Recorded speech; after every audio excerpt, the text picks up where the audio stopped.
Good morning, everyone. This is Michelle. Welcome back to my channel. If you are new here, welcome. And if you're a returning viewer, thank you so much for being here. Marlene had it's September now, and Marlene had just released her beautiful foamies from with the collaboration with, I think, Joggles. But of course, we can't get it here in South Africa. So I decided to pull out this beautiful stamp.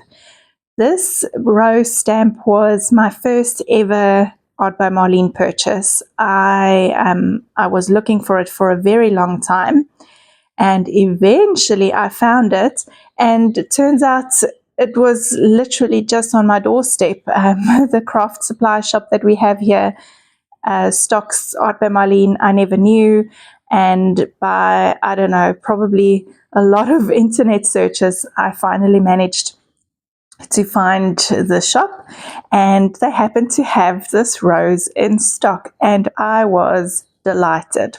So I've had it for a couple of years. It's pretty old, but still works perfectly, of course. And I've always loved it. Every single time I've used it, I've loved whatever I've made. So it was a good buy to have. If you can get your hands on the foamies, and even if you can just get the rose, I would highly recommend it. It's a really good, versatile one. Excuse me, I've got a little bit of a cold going on. So what I did is I stamped out a couple of them, and then I just used my Inktense pencils and I colored them in. And I also just went over the lines again with black and white to make sure those colors pop. And I had them sitting there for a couple of days before I decided what I'll do with them. So I took out my big Art by Marlene journal, glued or stuck two pages together with some masking tape at the back. And now I've just gone in with a couple of colors. I used wine, and I think the only time I've ever used wine was when Marlene did the color challenge in March, and I've never touched it again. So I thought I would try it out again today. So I used wine, fuchsia, ballet, royal, lavender, and peony, and I just put patches of paint out in like little spots, three spots of each color. Now I'm using the same paint colors. I'm watering it down slightly. I did add some kissy here as well because I thought that the ballet didn't stand up against the background well enough. So just watering it down with a little bit of water on my paintbrush, and I'm brushing it onto that very same stamp, and I'm just stamping into the background randomly. I know it looks like a hot mess right now, but it will come together. So each and every single art journal page goes through an ugly stage or the puberty stage where it still has to grow and it's going to look good in the end. Okay, so once I was happy with the warm colors, I'm now going in with the cool colors. So I've got Mermaid, and I'm just using my paintbrush to make marks on my paper, and this time I'm going in in 5 groups. Again, I try to stick to uneven numbers.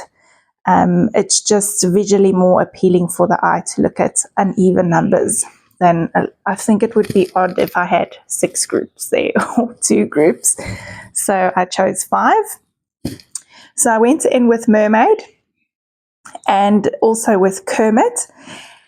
And I'm keeping my clusters of mark making together. So you'll see I put the Kermit right next to the blue, but I also extended that Kermit just slightly into that blue area. So everything's still connected. Then I took out another mark making set of stamps, and it had little crosses on it, and that rose has crosses in one of the petals. So I thought I wanted to repeat that pattern somewhere on my page. So I'm using the rose and what's on it kind of as a guide to what I'll do in the background. So everything in the end will tie together. But before I used the stamp, I thought that this page was feeling quite dark, so I needed to add a little bit of brightness, and I'm doing that using this Frantic Deco stencil, and it also has crosses, so I'm sticking to that crosses or plus sign theme because it is in the flower. And I'm just doing, again, extending the mark making that I already have, so I'm still sticking to those clusters. I'm not making new clusters. And now I'm going in with some black stamping with that little cross stamp. And again, I am trying to stay within those clusters. And I really like that the way that they turned out. I knew that my roses was going to take up quite a bit of space on my page. So although I did put effort into the background, I knew that I couldn't overload the background because a lot of it would be covered up anyway. So I was quite happy with the way they turned out. And now I'm gluing them down using Marlene's sticky glue. And I also knew that I was going to make stems for them. So I'm putting them at different heights and not all the same width apart from each other, so they look kind of random.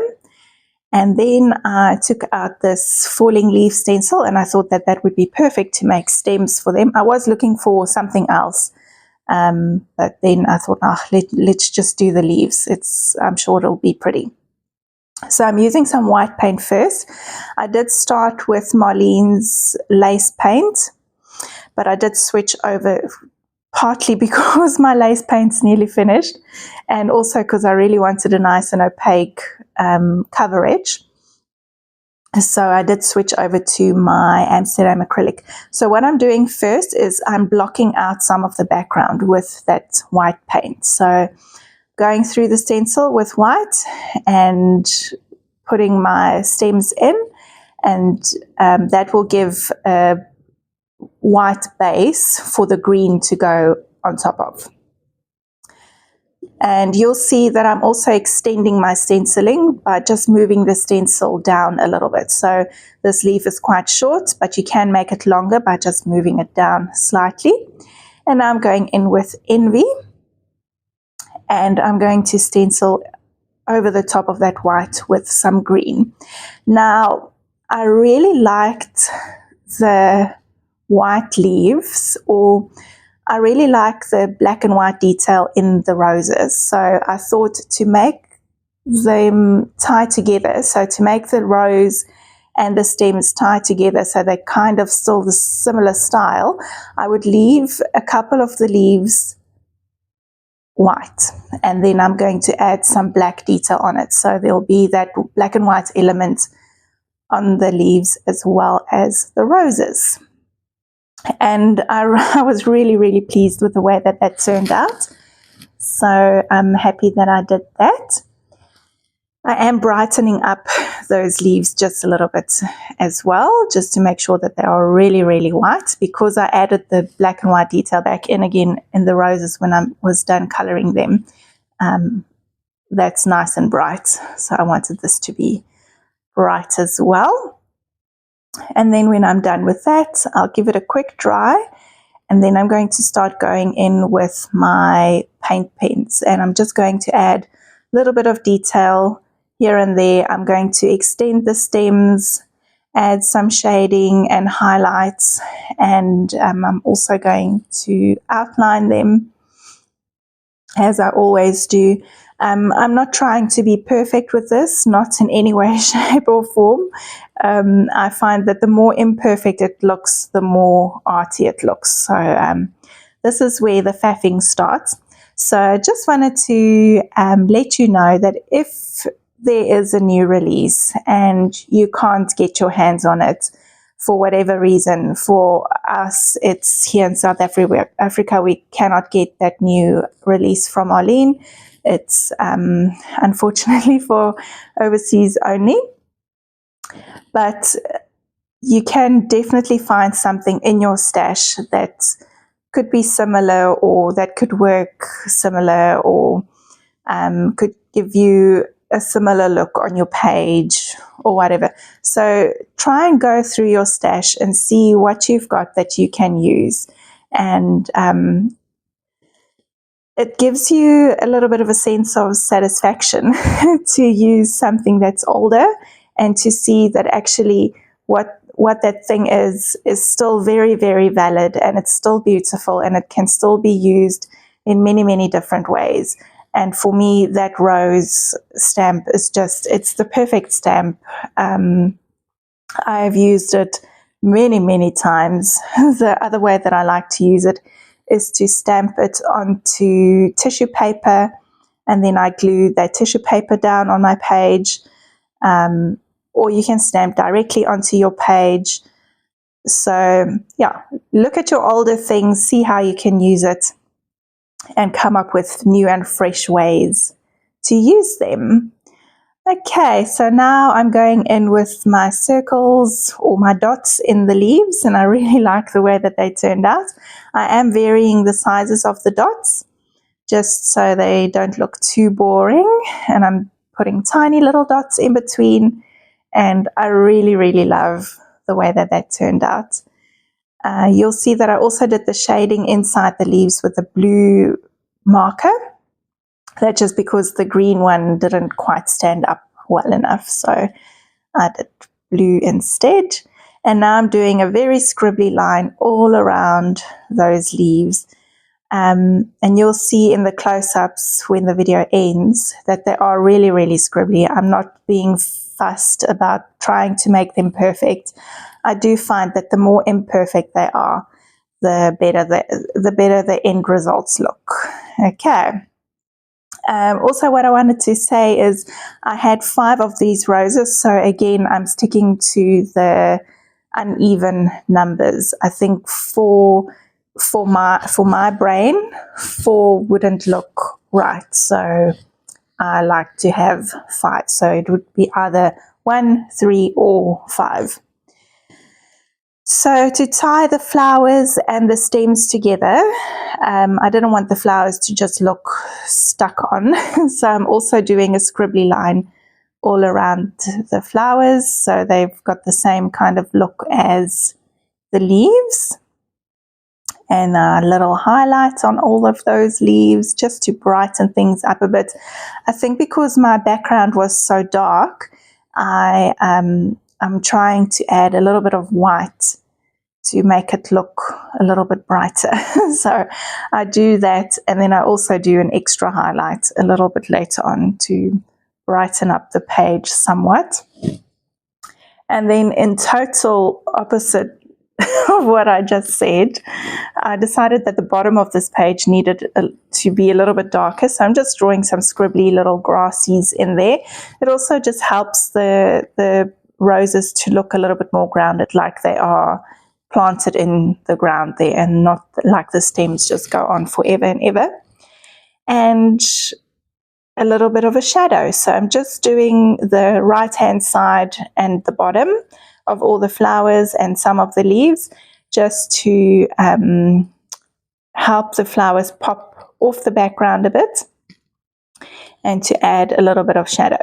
So a lot of times my pages are playing between light and dark, so I'll add a little bit of darkness in the shadows, and now I'm adding a little bit of brightness again, excuse me, with my white paint pen. So it's just to try and find a balance between the darkness and the lightness. And this pen is my new obsession. It's a neon green gel pen, and I'm just going in some of the leaves and scribbling a bit, smudging it out with my finger, again just to brighten it up. Getting a quote from the Luxury Paper Elements quote, and I chose the one that says, "Be a pop of color in a black and white world." I thought that was perfect because the roses are so colorful and it's got the black and white. I'm going to finish it off with a little scribble around the edges, and before I put this back into my journal, I will punch the holes back in again because some of the roses are over the holes, and obviously just cut the page in half again because that one rose is over the center. That is it. Thank you so much for watching. Thank you for being here. Let me know, do you have this stamp set? If not, are you able to get the new art foamies from Marlene? I'd love to hear if you will be able to play with it. Please like, subscribe if you have not done so, and I will chat to you again soon. Okay, bye.